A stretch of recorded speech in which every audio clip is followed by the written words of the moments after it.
Assalamualaikum warahmatullahi wabarakatuh.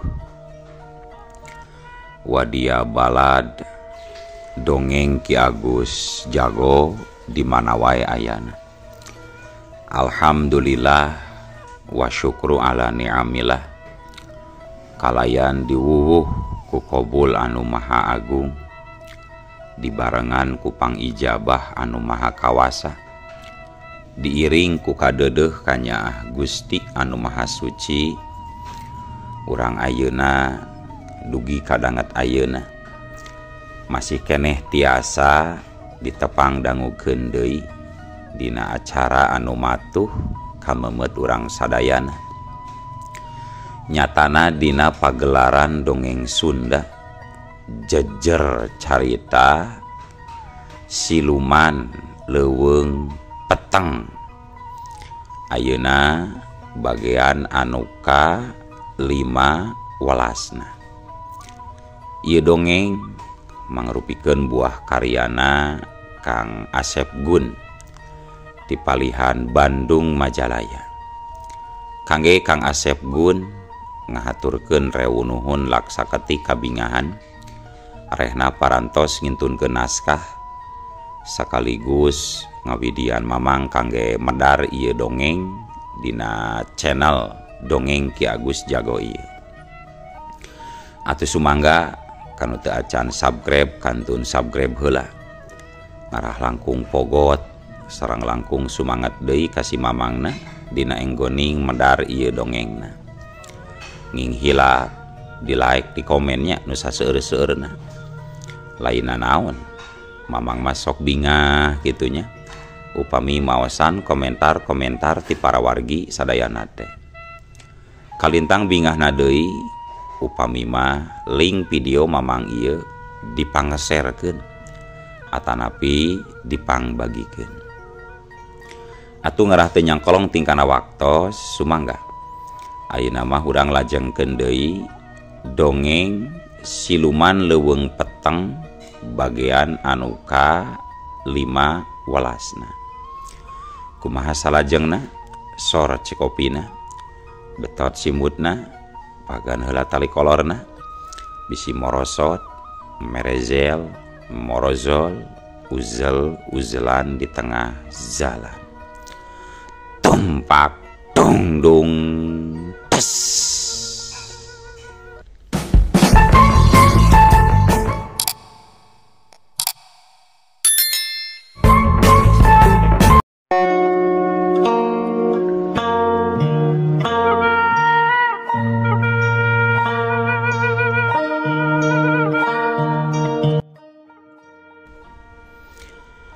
Cag kayaan Mang Madsuri jeung kanca-kancana anu tas marulang ngaronda urang tinggalkeun.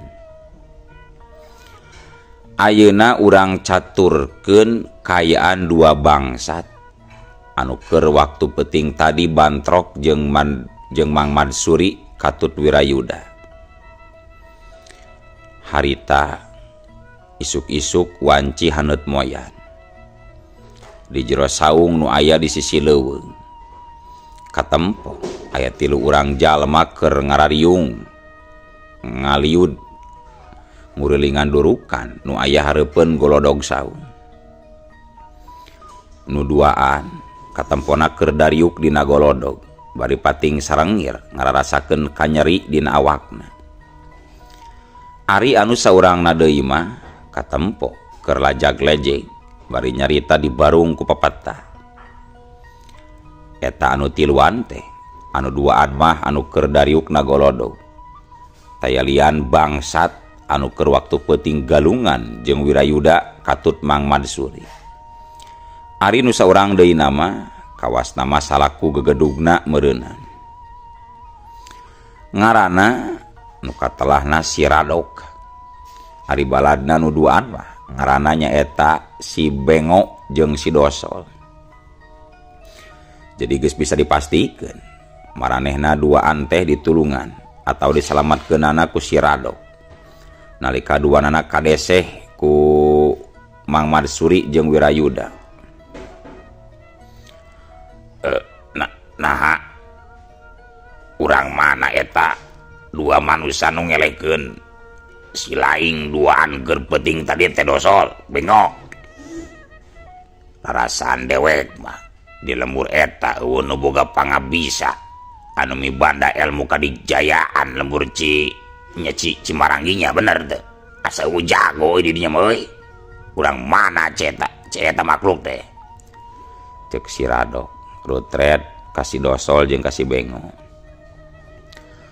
ari nu saurang mah nu jadi lawan kuring geus kawilang kolot umurna ge Kang ngan nyaeta gerakanana kacidaran cingeus naker jelas manehna ngawasa ilmu main pokang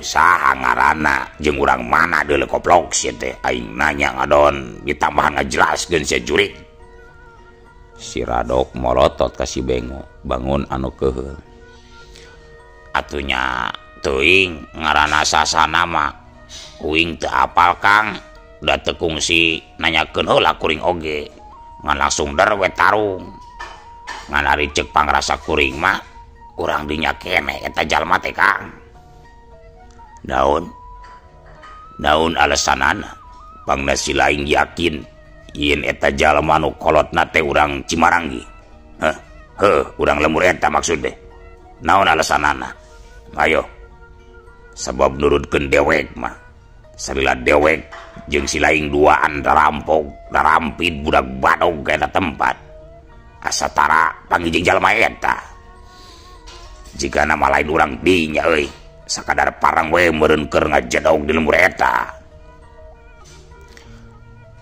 ari akang sok ngalilieur karep akang teh ngalilieur naon ari sia bengok deuleu bisa wae eta jalma tren urang lembur dinya deuleu buat teuing anu kapeutingan atawa kaparangan ngaliwat ka lembur eta atawa keur nanamu di lembur eta bisa wae kitu deuleu sia teh bengok cek si Radok embung eleh omong atuh manya lamun lain urang lembur eta mah make jeung ngaronda sagarupa Kang apanan meureun matak ngaronda oge meureun atuh lain meureunnya pasti eta jalma teh urang dinya Kang matak bisa ngilu ngaronda teh Kang cek si Bengok antuk nerangkeun ka si Radok ngomong atuh tidak tadi sia teh siling duaan teh kapergo kudu keur ngaronda gitu hanas aing capek-capek nyarita puah puih sia atunya heueuh kang ngaranna nu ngaronda mah pasti urang lembur eta asa piraku ngaronda tamu mah nya piraku urang Sumedang jor-joran ngaronda di Cimaranggi mah nya apa nanta tadi oge uing teh ngomong Kang henteu sia mah teu ngomongkeun eta manusia teh nu keur ngaronda deuleu ngan ukur papangi jeung dua jalema sia teh si Radok keukeuh hayang meunang ngaran-ngaranna gegedug atuh nya sanajan salah oge angger we hayang meunang geus teu aneh ngaran-ngaran pamingpin di mana-mana oge embung disalahkeun jeung embung dirugikeun hayangna meunang jeung hayangna untung saderka 1000 letter naik sado dicepretan merdeka tambah modern rakyat bodoh aut-autan acak-acakan melak jaat di jero sumur rakyat malarat pejabat salubur kitu apanan nyawe lah bekang lah nyalah uing elehan Kang terus kumaha tuh yo pilampaheun urang keur kareupna Kang mangkaning di lembur eta teh loba keneh cokoteun Kang ingon-ingon ge anu garade wungkul sabang saning doma me kebo oge loba keneh Kang lebar we mun teu karanjah teh Kang cek si Bengok menta kacindekan ti gegedugna gampang deuleu mengkelanan urusan babadog mah dewek hayang nyawa heula ngeunaan eta dua manusia anu ampir ngarubuhkeun atawa ampir maragatkeun nyawa si laing jeung nyawa si dosol panasaran dewe terus saha atuh eta manusia anu penting jadi lawan si laing teh dosol da cek rasaan dewek mah cek tadi oge urang dinya mah anu boga ilmu atau pangabisa. Si Dosol jempe wae ngaron si Bengo anu nembalana deui. Memangna akang warawuh jeung arapal gitu ka sakabe urang Cimaranggi Kang, nepi ka akang teh tadi teu percaya yen anu penting teh lain urang dinya Kang. Si Bengo malik nanya ka si Radok. Ditanya kitu ku baladna, si Radok teu waka nembalan. Puguh da heueuh, mahena oge memang teu apal jajauhaneun ka warawuh mah ka urang Cimaranggi. Jadi teu nutup kemungkinan lamun mah nya di eta lembur teh aya jalma anu mibanda pangabisa. Da ukur karek sabaraha kali manehna katut kadua baladna ngaranjah ngabadog ka lembur eta teh. Heueuh, meureunan bener eta jalma teh urang dinya euy. Keun lah engke mah dewek lamun geus cager nyeri beuteung jeung mencret pasti ku dewek sorangan da ngacuragna ka eta lembur Cimaranggi. Ngajar doge sia mah di dieu atawa lalajoanan ke dewek kumaha ketak dewek ulah pipilueun. Basa penting oge mun teu kaburu datang dewek mah sari laing duaan teh pasti bakal kacerak. Satuluna disetorkeun kana wajib deuleu. Cek si Radok jadi popolotot ka si Bengo jeung si Dosol. Keur kitu si Dosol nu tadi ukur ngabandungan milu nyarita. Oh, lamun lawan kuring mah jigana lain urang lembur Cimaranggi Kang. Kuring mah yakin najan teu warawuh oge ka urang dinya dari kana beungeut-beungeutna mah wing arapal Kang. Pan ari meme babadog peuting teh beurangna teh pan urang sok ulampreng heula neangan target jeung sasaran Kang. Asana anu jadi lawan kuring mah lain urang dinya Kang, cara nempoan aya di lembur eta. Cenah cek si Dosol bari ngarerer ka si Bengo anu diuk gigireunana.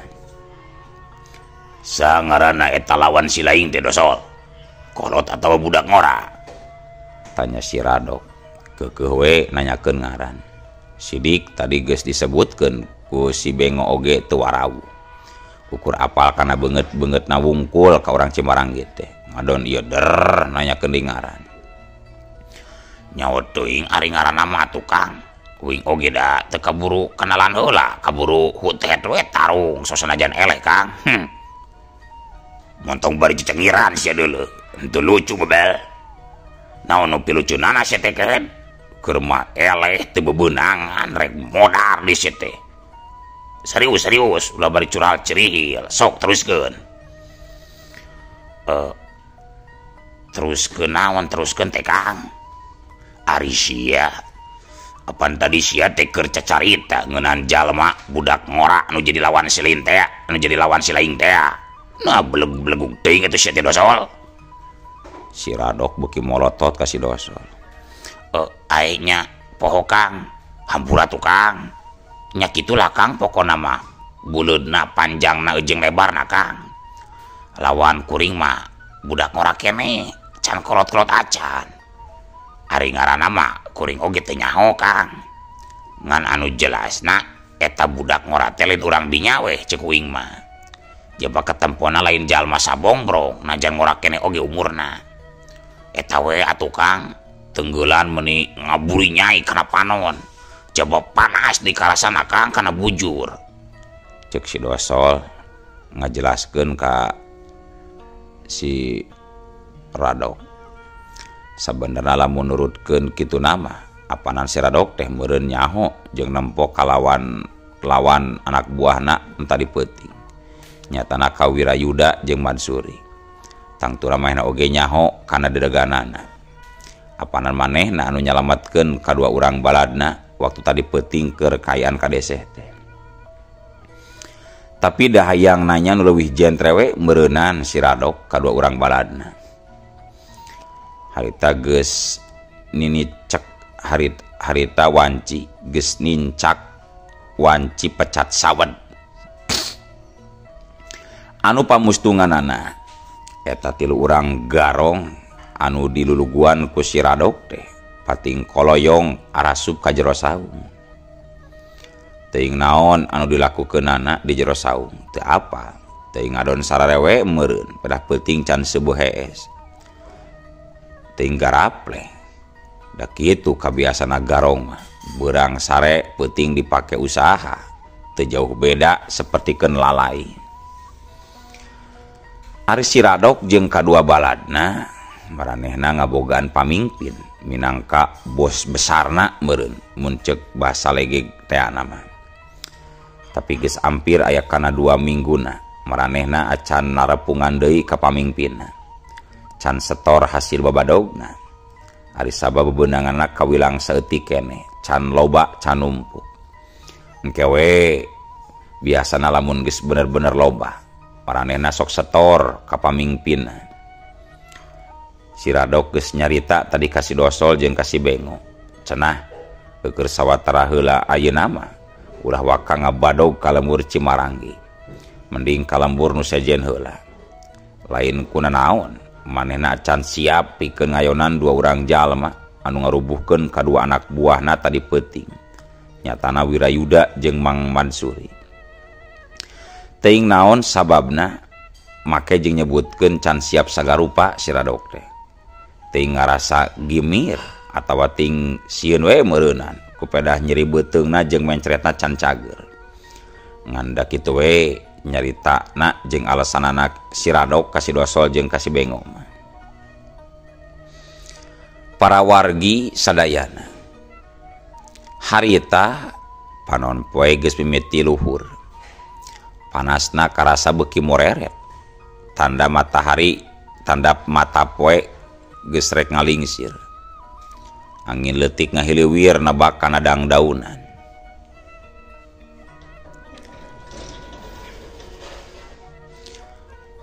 Katempo dangdaunan pating arulang, pating garupai jiga nu ngahiap-hiap kanu rek datang. Manuk recet disaradap pating larecit, pating araclok dina dahan tangkal. Sawareh aya nu pating kaleper hiber, tapi areuteup deui parendeng jeung baturna anu keur carindeten bari ngicis-ngiciskeun jangjangna anu masih keneh aya sesa ciremis maseuhan sabagean buluna. Padahal harita teh keur sakitu panas poena. Tapi di tempat eta mah cahaya panon poe teh kahalangan ku rembetna kakayon jeung tatangkalan anu rarajeg ngahieuman eta patempatan. Dina kayan kitu di eta tempat nyatana di hiji leuweung anu katelana leuweung tiis. Katempo aya jalan leutik anu ngabulungbung nuju ka tengah leuweung. Di kenca katuheunana rajeg ku tatangkalan anu geus jaranggotan. Pating jungkiring sagede-gede beuteung munding tangkalna. Anu mana eta berasna jalan satapak teh geuningan nuju ka hiji wangunan anu kawilang gede tur tohaganaker. Tihang-tihangna dijieuna tina kai-kai golondongan. Buruanana lalaganaker. Malah aya balong sagarupa di hareupeun eta wangunan teh. Katempo laukna pating kucubek. Aya lauk emas bibit segede-gede ping-ping jalma dewasa. Pating gareboy, pating gudibeg. Mungguh mata kresep pikeun anu nenjo. Ari pantona eta wangunan dijieuna tina kai jati. Katempo meuni harurung harerang tur lalecir. Jiga meunang nyirlak. Padahal can aya sirlak atawa can aya pernis zaman harita mah. Kocapkeun di jero eta wangunan agreng, katempo aya 2 urang jalma anu keur diuk pareup-pareup dina kursi hoe. Anu saurang papakeana sing sarua bodas, buukna oge geus bodas. Panjang ngarumbai ngaleuwihan tak-takna. Sirahna dibengker ku lawan bodas. Kumis jeung jangot katut godegna oge nyeplak barodas. Sorot panona seukeut alah batan heulang.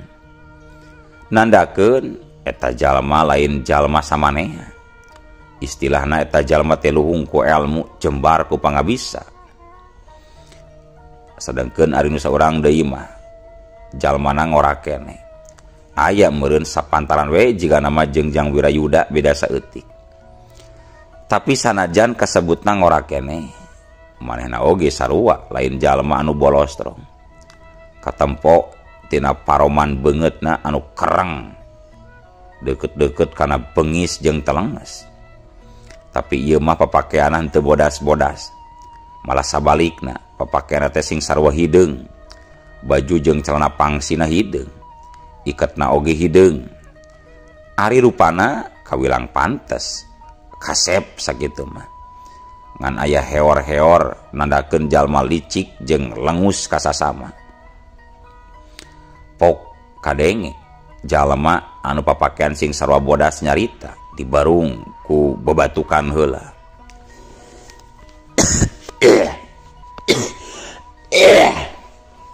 Aduh, nakamarana balad-balad ilaing nu sejenna seta. Nah aya sabaraha urang anjeun boga anak buah teh ayeuna seta. Cek anu make baju bodas bari neuteup seukeut kanu make baju hideung-hideung nu katelahna Darmaseta. Ari manehna nu kolot katelahna Ki Badraseta. Eta nu duaan teh sing horeng bapa jeung anak. Nyaet nyatana taya lian geuning manehna duaan teh katurunan Ki Ranggaseta. Ki Badraseta mangrupakeun anakna Ki Ranggaseta. Sedengkeun Darmaseta mangrupakeun anakna Ki Badraseta atawa incuna ti Ki Ranggaseta kitu panginten. Ki Ranggaseta gaduh putra nyatana Ki Badraseta. Ki Badraseta anak boga di anak ngaranna Darmaseta, berarti Darmaseta teh incu ti Ki Ranggaseta, musuh bubuyutanana guruna Mangdira teh.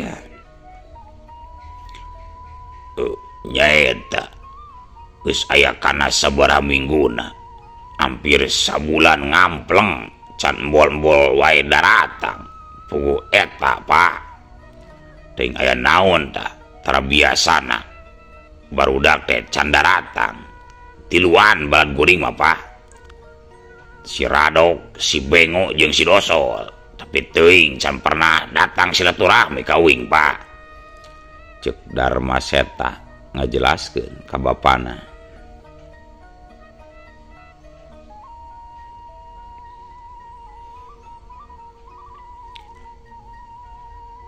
Nyaku naon atuh bet hayam mulang.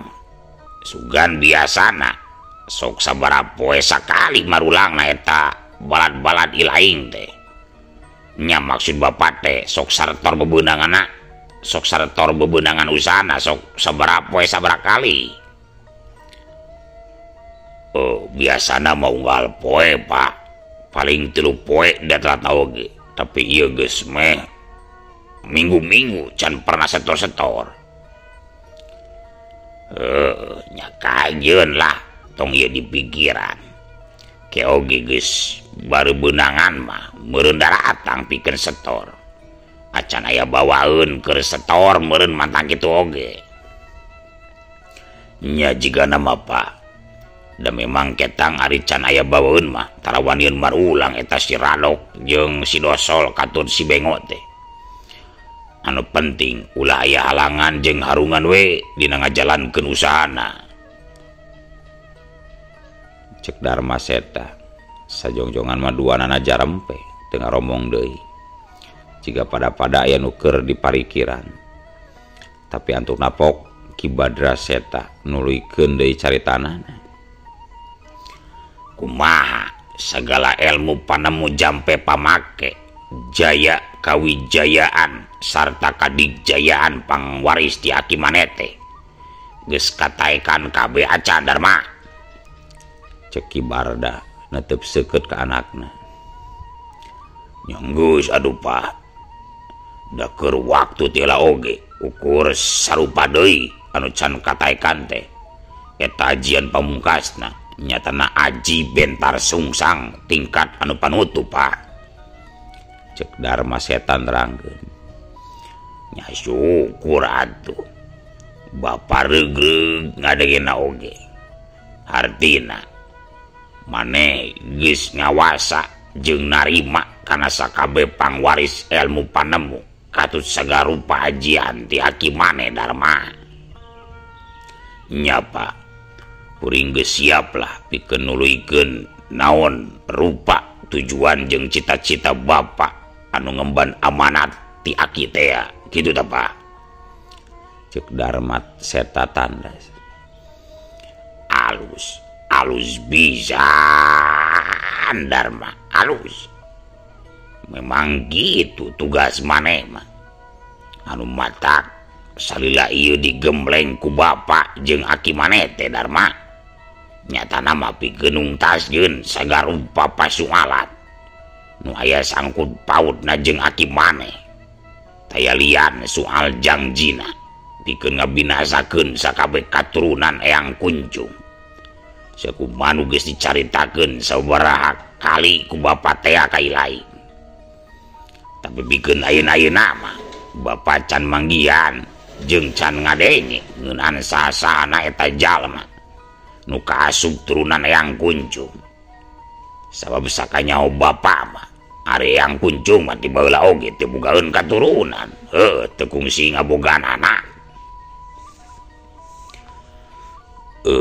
Kumaha tuh ari kitu mah Pak.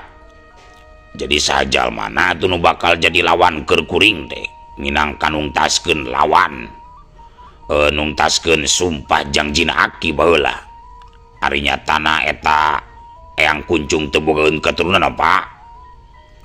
Cek Darma Seta neuteup ka bapana hayang boga keterangan atawa kaputusan anu leuwih cindek.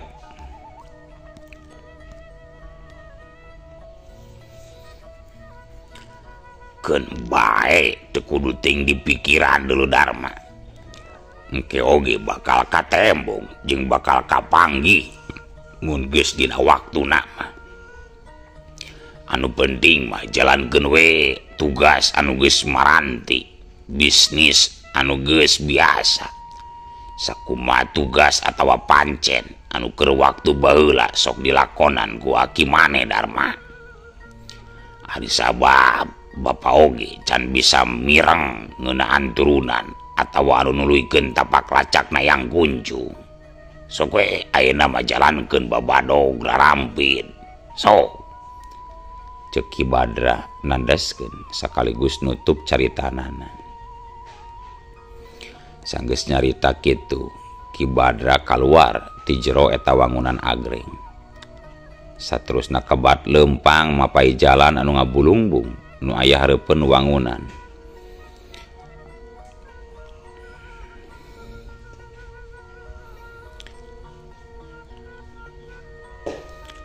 Para wargi sadayana kocapkeun dua poe ti harita si Radok jeung dua urang baladna nyaeta nu katelah si Dosol jeung si Bengo teh. Maranehna harita keur laleumpang ku kurusukan mapai-mapai jalan anu rarembet ku kakayon.